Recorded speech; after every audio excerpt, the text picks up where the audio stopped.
এতিয়া বন বিভাগৰ হাতেই তাৰ মাজত তেওঁক দেখুৱাইছোঁ এজন যুৱক শচীন তেণ্ডুলকাৰৰ সৈতে 7টা দিন তেওঁ আছে উত্তৰ পূৰ্বাঞ্চলৰ অপৰূপ প্ৰাকৃতিক সৌন্দৰ্য উপভোগ কৰিছে। আপুনি শচীন তেণ্ডুলকাৰৰ সৈতে আছে বিগত 7টা দিন, ক'ত কেনেকৈ আৰম্ভ হ'ল? আমি 3 তাৰিখে আহিছিলোঁ। 3 তাৰিখে আহি চিধা কাজিৰঙা গৈছোঁ, এই কি কয় মেঘালয় গৈছোঁ। মেঘালয় যাই 4 তাৰিখে চেৰাপুঞ্জী, 5 তাৰিখে গ'লোঁ ডাউকি ন, তাৰপিছত আৰু 6 তাৰিখে চিধা কাজিৰঙা। এতিয়া কি ক'ত কি আপুনি লগতে থাকে?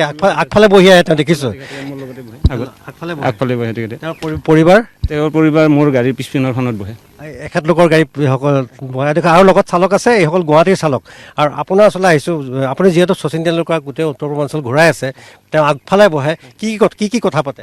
এনেই বিশেষ এনেকুৱা কথা নাপাতে, কিন্তু ধেমালি কৰে, খুব ধেমালীয়া মানুহটো। মানে মই যে ড্ৰাইভাৰ এটা, মোৰ লগত যে মানে মই যে ইমান সৰু মানুহ, তাৰমানে তেখেতে ইমান মানে হেৰি নাই আৰু তাৰমানে গৌৰৱ নাই, মানে একদম মোৰ একদম ফ্ৰেণ্ডলি হিচাপত কথা পাতে আৰু বহুত ভাল লাগে আৰু তাৰমানে এনেই ধেমালি কৰে আৰু মানে তেখেতে পিছপিনে 3জন আছে, 3জনৰ লগত কিবা কিনি কৈ তাৰে মাজতে মোক সোমাই দিব আৰু মোক সোমাই দিয়ে আৰু পিঠিত এনেকৈ ধৰি কিনে আৰু থেপাই দিয়ে আৰু বহুত আচ্ছা লড়কা হে, বহুত আচ্ছা লড়কা হে, ঠিক বলা এনেকৈ আৰু তাৰমানে হিন্দীত পাতে। কিন্তু তাৰে মাজতে আৰু তাহাঁতে কিবা ভাষাটো কি কয় নাজানো, সেইটো ভাষা, কিন্তু তাৰে মাজতে কিছুমান তাৰমানে এনেকুৱা হাঁহি উঠা কথা কয় নহয়, মোৰ তাৰমানে ষ্টাৰিঙে তেৰা হৈ যায় এনেকুৱা হাঁহে, তাৰমানে ইমান তাৰমানে হেৰি আৰু মানে মনটো ইমান তাৰমানে ভাল আৰু তাৰমানে তেনেকুৱা। কেনেকুৱা লাগে যে আগফালে বহি যায় এজন ক্ৰিকেটৰ ভগৱান?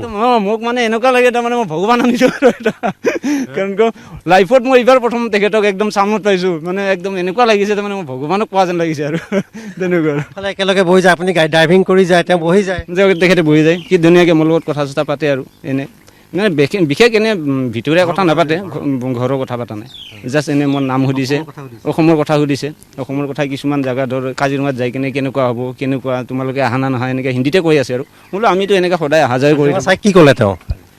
তেখেত এতিয়া বৰ্তমান মোৰ লগত তেনেকুৱা কথা কোৱা হোৱা নাই, ধেমালি কৰে, এনে জাষ্ট ধেমালি কৰি আছে। এতিয়া যেতিয়া ইয়াৰ পৰা গুচি যাম, যেতিয়া গুৱাহাটী চাইড যাম, তেতিয়া আৰু ক'ব আৰু কাজিৰঙা তেনেকুৱা লাগিল বহুত বঢ়িয়া, ভাল লাগিলে সেনেকৈ ক'ব আৰু। শ্বিলঙৰ পৰা আহি গৈছে, শ্বিলঙৰ একদম পূৰা ইতনা বঢ়িয়া নেচাৰেল হে, মানে এনেকৈ বহুত কিবা কিনি ভাল গুণ গাইছে আৰু তেখেতে, বহুত ভাল লগা বুলি কৈছে তেনেকুৱা। তেখেতৰ লগৰবিলাকে ফোন মাৰি আছে, তেখেতে জ্বলাই আছে, বোলে এনেকুৱা মেঘালয়ত আছে, ইমান ধুনীয়া চিনাৰী, লগৰখিনিক জনাই আছে তাৰমানে জ্বলাইছে মানে তেনেকুৱা। লগৰকেইটাই আৰু তাৰমানে হেণ্ডছ ফ্ৰী কৰি কথা পাতেতো, লগৰকেইটাই আৰু তেখেতক আৰু এনেই ধেমালিতে আৰু গালি পাৰি থাকে আৰু বোলে মোক নিনিলি, কিয় নিনিলি তই, মনে কিয় গুচি গ'লি, তেনেকুৱা কৈ থাকে আৰু। সেইখিনি। আপোনাৰ নামটো কি? সত্য দাস। মোৰ বাক্সা।